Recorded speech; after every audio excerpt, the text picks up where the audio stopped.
Oke, selamat malam semuanya. Ya, ini Yeftak edisi 21 April 2022.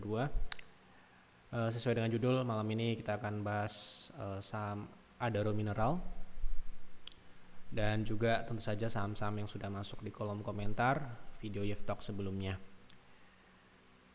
Oke, seperti biasa Bapak Ibu, apabila ada saham yang menarik untuk dibahas di Yeftak berikutnya, silakan isi di kolom komentar. Dan apabila Anda baru menonton Yeftak pertama kali dan belum subscribe channel ini, silahkan subscribe. Oke, kita mulai ya. Hari ini IHSG mengalami kenaikan rebound setelah kemarin bergerak mix dan membentuk candle netral.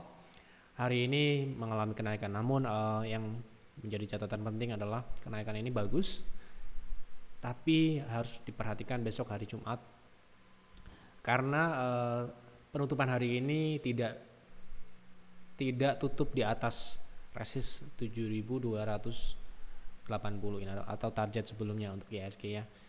Kalau kita perhatikan di time frame yang lebih kecil, di sini ada rejection sebanyak 2 kali ya, dan hari ini belum berhasil dilewati. Apabila besok IHSG berhasil tutup di atas 7.290 atau di atas 7.300 itu lebih bagus sekali. Tapi ya, apabila besok ternyata ada rejection lagi untuk ketiga kalinya, harus hati-hati ya, harus diperhatikan baik-baik posisi-posisi Anda ya, karena di H4 ini kita sudah melihat adanya dead cross ya. Kalau di daily mungkin masih menyempit. Jadi ini yang perlu menjadi catatan penting. Kalau besok Jumat itu adalah penentuan apabila dia bisa berhasil tutup di atasnya minggu depan ya, minggu terakhir sebelum lebaran, libur lebaran, mungkin IHSG ada kenaikan yang cukup bagus gitu ya, yang mana kita bisa melakukan take profit yang lebih tinggi secara umum ya, gitu secara umum ya. Tentu saja ini ditentukan posisi saham juga ya. Oke, kira-kira begitu untuk IHSG. Jadi mungkin besok ada pengujian kembali, nah, kita harus mengantisipasi itu ya. Kita lanjut ke saham-saham dulu yang kita ingin bahas malam ini. Tentu saja nanti ADMR kita bahas di akhir ya. Kita masuk ke saham pertama, yaitu Pewon.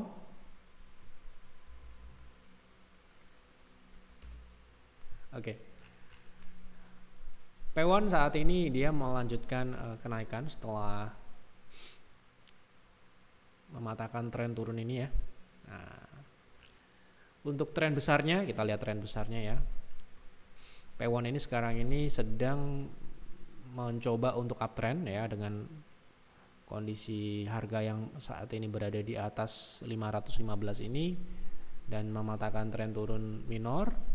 Ini adalah indikasi untuk Pewon melanjutkan uptrend jangka panjang, karena dia sempat mengalami koreksi yang cukup signifikan di tahun 2020 bersama dengan saham-saham yang lain ya secara umum. Jadi saat ini adalah proses lanjutan dari recovery dan melanjutkan uptrend.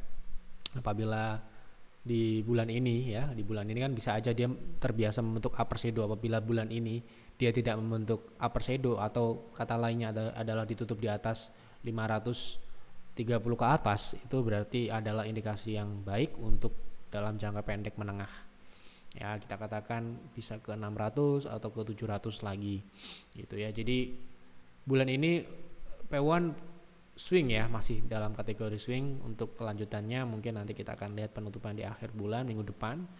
Apabila dia bisa tutup di atas 530, itu berarti bulan-bulan kedepannya akan lebih bagus lagi, atau kata lainnya adalah uptrend. Kira-kira gitu gambarannya. Potensinya untuk swing kali ini mungkin akan mengejar level 1,618, yaitu di 650 ini. Ini adalah best price untuk swing kali ini. Swing mungkin nanti akan ada retest ya. Nah, retest ini yang menentukan ya, mungkin untuk menentukan kelanjutan di bulan depan. Oke, begitu kira-kira. Kemudian lanjut dari Pak Randy, DVLA menurut LK 2021 laba menurun dan direspon market negatif, dan tekanan jual hari ini bagaimana jika sudah punya posisi 5,5 di portfolio floating 5% sampai dengan 6%, apakah masih layak untuk investing? Oke. Kita untuk investing berarti kita view kita adalah jangka panjang, bukan jangka pendek ya. Oke. Jadi DVLA ini sekarang ini untuk tren, kita lihat teknikalnya dulu ya, masih uptrend ya. Jadi secara teknikal menurut kami ini adalah koreksi-koreksi yang wajar seperti ini ya. Jadi dia akan melandai membentuk rounding, nanti lanjut naik lagi. Nah, apakah ini akan terganggu oleh kinerja fundamentalnya atau tidak? Kita coba lihat kemungkinannya seperti apa. Jadi di TradingView sendiri belum update ya, belum update. Jadi terakhir dia kuartal 4 ya. Kuartal 4 itu dia pendapatan tumbuh 22% dan secara bottom line tumbuh 157%. Kalau proyeksinya adalah 282 sampai dengan kuartal 4 ya. Nah, kalau misalkan kita lihat dari tahun 2020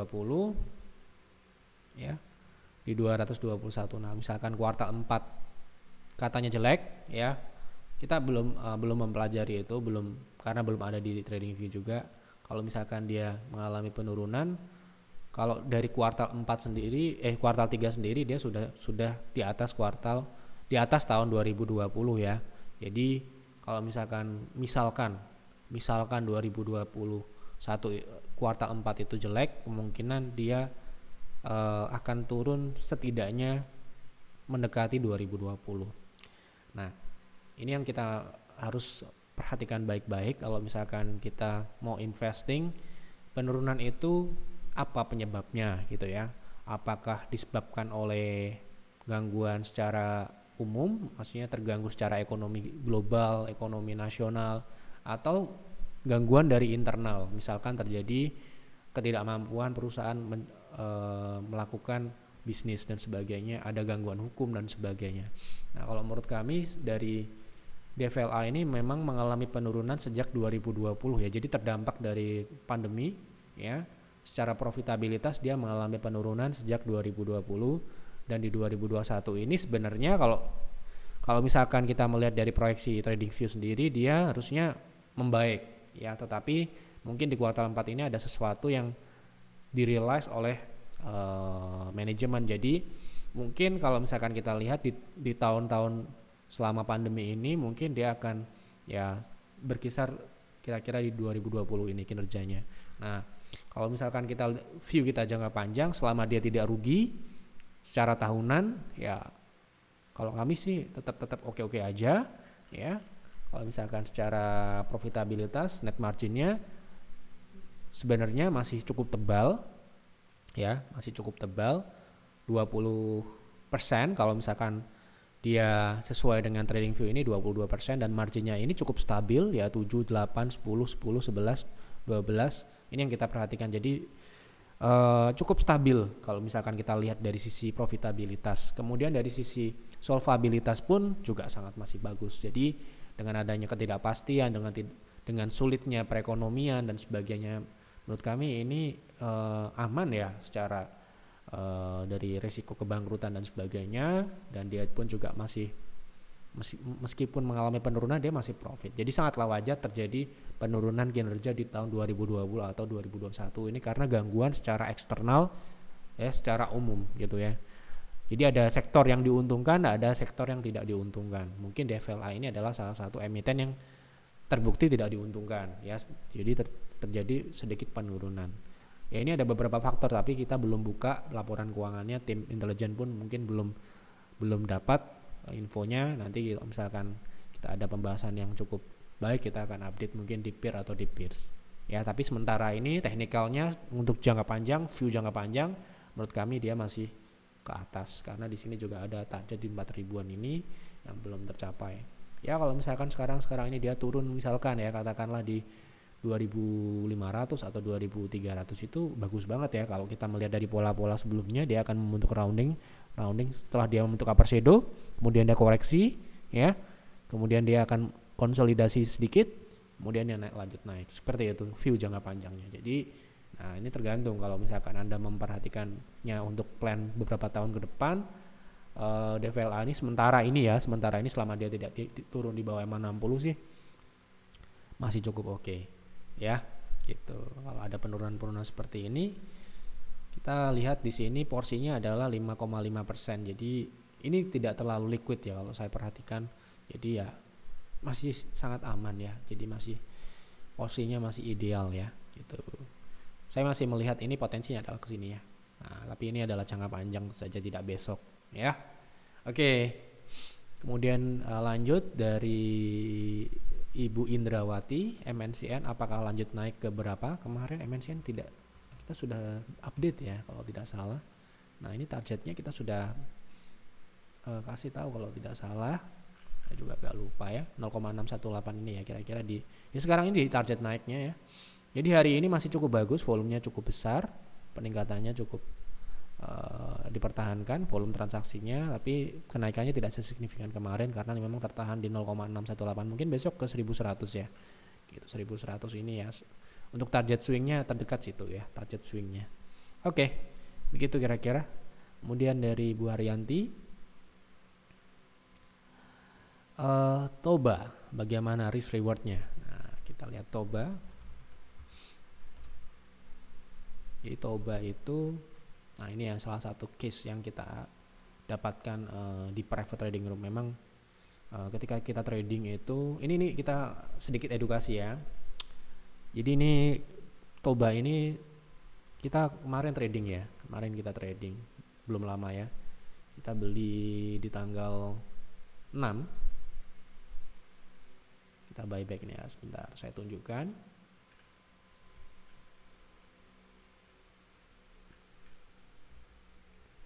Tanggal 6 kita buyback.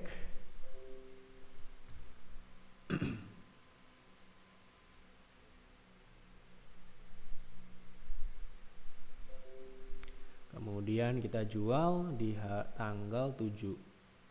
Jadi tanggal 6 di 1100 kita jual di 1260. Nah, ini apa alasan kita menjual waktu itu gitu ya, karena banyak sekali yang masih menginginkan profit yang lebih besar di saham Toba waktu itu. Ini sebelum menjawab pertanyaan dari Ibu Haryanti, kita akan memberikan sedikit edukasi ya, mumpung saya ingat gitu ya. Supaya apa? Supaya juga tidak hanya mendapatkan informasi saham, tapi Bapak Ibu juga dapat belajar dari apa yang kita sudah dapatkan. Nah, ini ya. Nah, jadi kita beli, kita cuma sehari ya ini ya, swingnya 1 hari. Jadi ya kita cukup bersyukur karena langsung diberikan profit di hari selanjutnya ya. Jadi kita beli tanggal 6 ya ini ya. Ini tanggal 6 di 1100. Jadi 1100. Nah, ini ya. Di 1100 di sini ya. Kemudian kita sell di 1200 ya, 1200. Ini belinya ya tanggal 6 ya. Kita sebenarnya trading berkali-kali di saham ini, kita beli di bawah 1100 ya, modal dasarnya. Jadi kita take profit di 1170, kemudian kita buyback lagi di 1125. Ini buyback ya, kita buyback artinya kita sudah take profit sebelumnya, kemudian dia mengalami penurunan lagi, kita beli lagi sehingga total posisi kita 10% waktu itu. Kemudian kita jual ini ya. Kita jual di tanggal 7 April di harga 1260. Mungkin ini bukan harga tertinggi kenaikan dari Toba ya. Gitu ya. Nah, kenapa kok kita jual di tanggal 7? Karena di sini merupakan resist 0,382 ya. Yang mana ini adalah target pullback minimal. Mungkin ekspektasi kita mungkin bisa lebih dari ini. Tetapi ya, lagi-lagi kita harus memperhatikan posisi secara umum bagaimana gitu ya. Waktu itu memang kenaikannya bersamaan dengan saham Indika. Saham Indika sudah naik duluan. Kita juga trading di saham Indi dan kita sudah take profit. Jadi saham Toba ini salah satu yang masih waktu itu kita beli di sini ya, kemudian tidak naik-naik, kemudian dia malam kenaikan, kita take profit, kemudian kita buy back lagi di 11.25 tadi. Nah, kenapa ada pertanyaan seperti ini waktu kita jual waktu itu, ada pertanyaan kenapa di take profit, apakah nggak bisa naik lebih tinggi? Bisa, tetapi tidak sekarang ya. Kenapa? Karena 0,382 ini adalah target pullback terdekatnya ya. 0,382 ini karena ini valid di Desember 2021 sebagai target kenaikan. Ini adalah resistance sebelumnya. Kalau misalkan dia karakteristiknya adalah super agresif, lihat ya swing-swingnya. Nah ya, artinya kita masih ada opportunity untuk buyback lagi di harga yang lebih rendah lagi.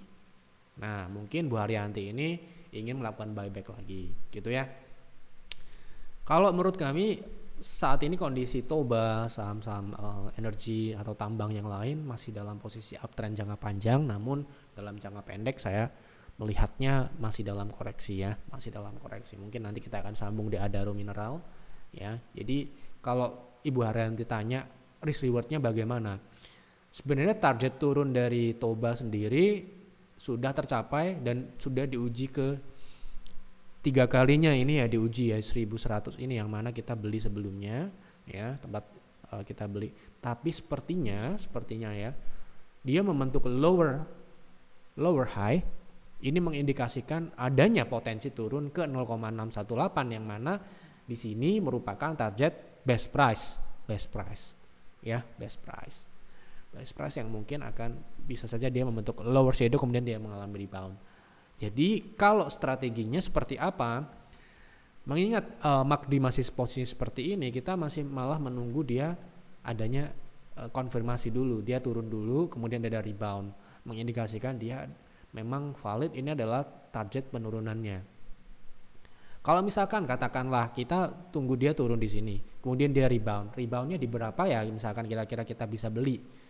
Ya misalkan dia bisa balik di atas support sebelumnya ini yang cukup kuat ini, dia bisa balik di atas 1060 ke atas atau 1100, risk rewardnya masih sangat menarik ya. Misalkan katakanlah kita beli di 1100 ya, itu sekitar 8%. Kemudian kalau kita hanya mengincar di katakanlah di resist sebelumnya di 0,3 itu 17 atau 18% ini ya. Jadi mungkin karena sekarang ini masih belum ya, ditunggu dulu. Siapa tahu dia masih bisa turun lagi mungkin ke 1060 atau 1000, level psikologi 1000 ini nanti ada rebound, Anda bisa ikuti, itu mungkin akan lebih enak. Kalau misalkan ya ada rebound ke 1065 katakanlah ya, risknya adalah sekitar 5% ya. Misalkan nih tepat di harga 1000 dia rebound ke 1060, Anda ikuti, tidak menjadi masalah. Kemudian Anda bisa pasang proteksi di 990 atau di bawah 1000 gitu ya. Karena di sini kita bisa melihat pergerakannya ini kecenderungannya untuk jangka pendek adalah konsolidasi dengan kecenderungan sementara ini turun ya. Sehingga kita lebih akan melihat supportnya itu diuji dulu. Kalau dia kuat di situ, barulah kita akan mengambil take action dengan risk yang sesuai profil kita. Misalkan di PTR tidak boleh lebih dari 5% ya. Ketika dia rebound kurang dari 5%, Anda bisa ikuti sehingga Anda bisa pasang proteksi di bawah supportnya gitu dan sebagainya. Itu sebenarnya itu masing-masing. Yang jelas Toba ini kalau kami melihat jangka panjang masih uptrend. Dan ini koreksi yang wajar karena dia mengalami kenaikan yang signifikan dalam waktu yang sangat singkat gitu ya, sangat singkat. Ya. Jadi kalau misalkan dia mengalami koreksi di 0,618 itu masih bagus untuk jangka panjangnya ya. Gitu. Kalau plan kita adalah trading, swing seperti yang kami lakukan di PTR tadi, jangan ditanyakan kenapa kita take profit ya, karena kita cuma swing trade ya, kita nggak mau untuk jangka panjang gitu loh ya. Jadi mungkin ini juga mengedukasi mungkin Bapak Ibu yang baru join BTR, kenapa kok ini dijual, kenapa kok ini dibeli dan sebagainya. View kita jelas untuk jangka pendek, bukan untuk jangka. Kalau jangka panjang jelas ada di peer dan peers, yang mana kita bisa floating puluhan sampai dengan ratusan persen di sana karena plan kita adalah long term, ya seperti itu. Jadi tidak sama dengan investing.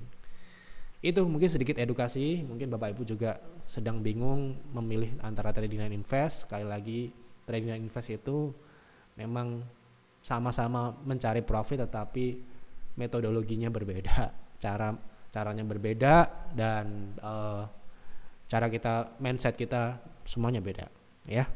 Jadi ketika Anda trading ya udah trading ya gitu. Selanjutnya Penny-Life. Oke,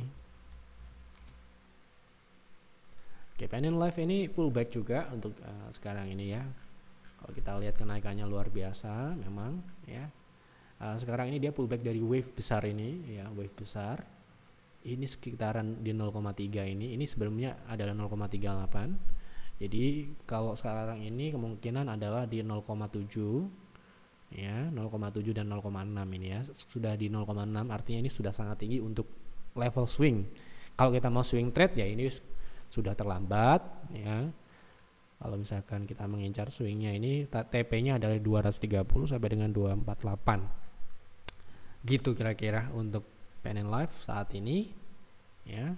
Untuk swing jangka menengah pun mungkin kalau kita lihat ini tunggu koreksi lagi ya. Kalau misalkan bagusnya, kalau sekarang ini risk rewardnya sudah tadi ya, sudah di reses ya, sudah di target juga ya, tentu saja risknya lebih besar daripada rewardnya. Mungkin dia masih bisa naik lagi, bisa, saya nggak tahu dia bisa naik lagi ya, bisa saja. Tapi kan kalau kita melihat kalkulasinya di sini sudah di 0,6 0,7, itu artinya ya tinggian gitu loh ya. Itu kira-kira kalau kita sementara ini untuk Penny-Life. Kemudian lanjut dari Pak Andi, untuk saham INKP kalau mau invest bagaimana? Oke, kita lihat INKP ya. Jadi INKP ini sekarang ini untuk invest kita lihat sama dengan DVLA tadi. Dia sekarang ini sebenarnya ini saham uptrend jangka panjang ya. Tetapi memang siklus naiknya yang kemarin itu sudah selesai. Ya. Dan mungkin ini adalah merupakan fase istirahat untuk jangka panjangnya. Kalau kita lihat fundamental, secara fundamental INKP ini jelas ini bagus ya. Secara profitabilitas sebentar ya, marginnya cukup bagus di atas 10% ya. 2020 dia turun 9, kemudian 2019 8, tapi kalau kita lihat dari 2021 ini ya, ini 14% ini cukup bagus lah ya, cukup bagus, dan dia tidak pernah rugi ya. Jadi ya secara fundamental ini layak invest. Tetapi ini kita masalahnya adalah kita mau investnya berapa lama gitu loh. Setahun kah?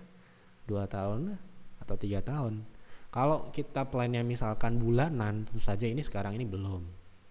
Kalau plan kita mungkin 5 tahun atau 10 tahun ke depan, selama bisnis INKP tadi masih sama, masih bagus seperti tadi, saya sih masih yakin dia akan kembali ke level tinggi ini ya gitu. Tapi ya lagi-lagi invest ini kadang-kadang disalahartikan, ternyata jangka pendek pengennya gitu, nggak naik-naik, nggak sabar gitu. Nah ini tergantung Pak Andi kalau maunya invest yang lebih cepat seperti di PIR atau di PIRS ya, dalam kata lainnya mungkin kurang dari 1 tahun sudah menunjukkan hasil ya, tunggulah dia paling tidak breakout di atas 8.700. Tapi kalau plannya adalah mungkin di atas 2 tahun atau 3 tahun ke depan, yang mana kalau misalnya kita pelajari dia koreksinya itu bisa berjalan dalam waktu 1 tahun ya. Ini misalkan koreksi dari Mei 2019 sampai dengan Agustus atau Juli 2020, ini berjalan sampai dengan hampir 12 bulan lebih ya. Nah ini mungkin sekarang ini dia sudah berjalan hampir 12 bulan ya, hampir 12 bulan, artinya kita mungkin akan menunggu konfirmasi di atas 8.700, itu akan lebih menarik lagi. Jadi kita tidak mengabaikan teknikal dalam melakukan investasi jangka panjang ya, karena kebanyakan ya kalau kita mengabaikan teknikal ya kebanyakan timingnya dan sebagainya itu akan tidak efisien dan tidak optimal gitu ya. Memang mungkin kita akan membeli di harga yang lebih tinggi dari harga hari ini mungkin, tapi itu akan lebih cepat menghasilkan kalau kita mungkin akan menunggu di atas level konsolidasi, karena dia pergerakannya akan di sini. Lebih baik Ya, kenapa seperti itu? Karena kita kan sahamnya kan nggak banyak, mungkin 6 atau 8 saham. Mungkin alokasinya mungkin akan ditempatkan di saham yang sekarang ini sudah bagus secara teknikal. Fundamentalnya sama bagus, teknikalnya juga sudah bagus. Jadi kalau kita invest itu, kalau kami boleh menyarankan loh ya, ini terserah kalau Anda mau pakai, tidak perlu banyak-banyak. Untuk personal mungkin di 6 atau 8 saham itu sudah cukup, dengan ada cash cadangan yang tentu saja harus ada ya. Jadi itu akan lebih baik daripada Anda koleksi saham banyak sekali sehingga tidak termonitor, amburadul, dan sulit untuk dikelola.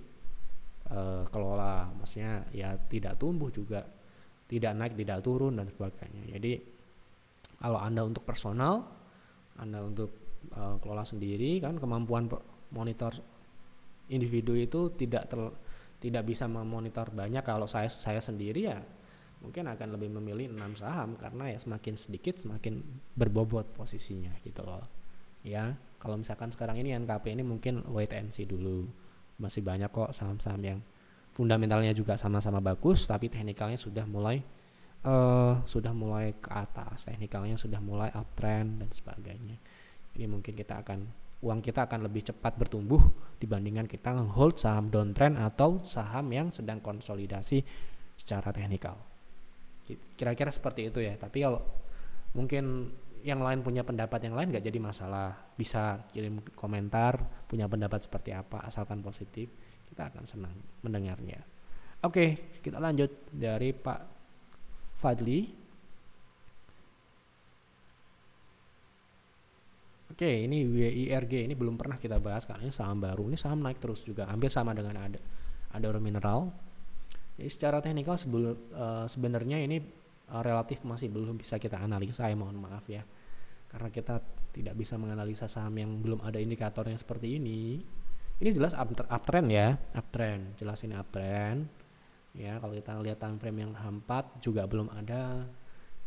Nah, kemudian kalau misalkan H1 mungkin, nah ini sudah mulai ada. Jadi kalau kita lihat dari H1 kita mungkin bisa tarik Fibo. Kalau trennya ini masih strong ya, paling tidak dia turunnya hanya di 1075 ini, yang mana ini sebelumnya adalah pernah di level gap up seperti yang sudah ini. Jadi ini mungkin sengaja dibentuk untuk batasan penurunan ya. Kita ini lemah ya sifatnya karena ini saham baru, mohon maaf sekali karena kita memiliki kekurangan itu. Jadi ya boleh dipakai dan boleh tidak. Jadi mungkin ini masih bisa turun lagi lah ke 1050 untuk melanjutkan uptrend ya. Kalau dia masih bertahan uptrend ya kita nggak tahu karena ini masih saham baru. Gitu aja ya kira-kira. Lanjut ya ke Adaro Mineral, ini yang juga mungkin hampir sama ya, tapi kita coba lihat. Nah ini daily-nya seperti apa, ini juga belum muncul. MACD-nya masih seperti ini. Nah ini kalau kita melihat sebelumnya dia membentuk koreksi ya. Jadi ada konsultasi seperti ini. Ini Adaro Mineral kok nggak pernah turun ya, naik terus. Nggak ada saham itu naik terus, nggak ada, pasti ada turunnya. Jadi kalau misalkan Anda tinggalan ya udah gitu, tunggu aja nanti akan turun sendiri gitu ya. Ada sering sekali yang takut ya, FOMO kalau istilah orang-orang. Kalau misalkan lihat saham naik itu, ini kok nggak pernah turun ya, naik terus. Padahal ya pasti ada turun ya, pasti. Tidak mungkin saham naik terus ya, gitu loh. Nah misalkan nih ini koreksi ya, udah pernah ada koreksi seperti sebelumnya, ini udah lama nggak kita bahas ya, sejak masuk stock call di Maret lalu. Ini sebentar, targetnya stock call itu pastinya sudah tercapai ya. ADMR udah naik berapa persen ya ini? Oh Februari, kita masuk Februari tanggal 27 ya. Misalkan jadi waktu itu di 1000 berapa? 200 ya, 1200. Ya. Ya inilah. Kira-kira di sinilah kira-kira. Ya udah naik berapa persen ya kira-kira itu. Ini trend following ya. Sebentar. Oh swing. Ya, swing targetnya di 1500. Wah, udah lewat ya. Udah naik 100% lebih. Ya. Ini kita hari ini baru masuk satu saham juga yang mirip seperti ini, saham baru juga. Posisinya sama seperti ini, baru beli tadi sore tadi dapat laporan beli jam 2:30 ya. Jadi ada satu saham, plannya berbeda dengan yang lain karena trend following, karena dia saham uptrend ya, mirip seperti ini. Saya sih melihatnya akan seperti Adaro Mineral ini ya. Tapi belum tentu naik terus loh ya, tetap ada naik dan turunnya, tapi yang paling tidak dia arahnya ke atas gitu loh. Nah, ini kita masih akan lihat besok seperti apa. Hari ini penutupannya cukup bagus di atas harga beli kita, jadi ya harusnya tadi ketika kita beli waktu harganya masih turun ya, ada koreksi, jadi sangat bagus sekali menurut saya yang diambil oleh tim advisor di PTR. Oke, sekarang ini kita kembali ke ADMR. Kita akan melihat berapa sih target turun ADMR ya. Tentu saja acuan kita adalah Fibo. Apabila ini tren masih akan berjalan bagus, paling tidak dia akan turun. Sekarang ini dia tembus 0,2, artinya dia akan turun ke 0,3 yang mana target turun terdekatnya ya. Sebelumnya di sini juga ada support gap ya di 2500. Kemudian di sini kemungkinan akan, kalau prediksi saya sih kemungkinan ya ke 0,382 ini di 2360 ini. Lalu kalau misalkan kita akan tentu saja akan melihat secara umum bagaimana kondisi saham pertambangan, saham-saham mining baik itu yang energi ataupun mineral. Kalau dia memang masih dalam fase koreksi ini, mungkin saja dia akan ke 0,618. Kenapa begitu? Karena sebelumnya dia membentuk resisten yang relatif berdekatan dengan 0,618 yang dibentuk kemungkinan saat ini, dan itu pun masih di atas di atas EMA 60, jadi masih uptrend ya. Jadi penurunan hari ini cukup signifikan, ARB ya kalau tidak salah, silahkan dicek, dengan volume yang meningkat ya. Tekanan jual itu ada ya, dan masih mungkin masih ada potensi untuk lanjut, jadi jangan terburu-buru. Lihatlah dulu di level-level tadi yang kita pasang ya, di 0,3 ini di 2300-an sampai dengan 1800 ini, atau di level psikologis 2000 lah paling tidak, yaitu kalau masih ditembus 2300-nya. Oke, jadi pertanyaan banyak orang itu apakah sudah bearish, apakah sudah downtrend? Belum, sama sekali belum terbentuk topping, belum turun di bawah 60 ya. Jadi koreksi ini bahkan belum ke 0,38 yang mana di target minimalnya. Ya, jadi pertanyaannya sudah terjawab ya. Baik, terima kasih sekali Bapak Ibu yang sudah menonton Yift Talk. Terima kasih sekali yang sudah mendukung kami dengan klik like, dengan subscribe, dengan share. Kami sangat senang sekali apabila Yift Talk ini dapat memberikan informasi, dan kami tahu dari like yang banyak dan sebagainya itu menandakan kalau Yift Talk ini memberikan manfaat untuk Bapak Ibu yang menonton. Itu saja, kita jumpa lagi di Yift Talk selanjutnya. Selamat malam dan selamat beristirahat.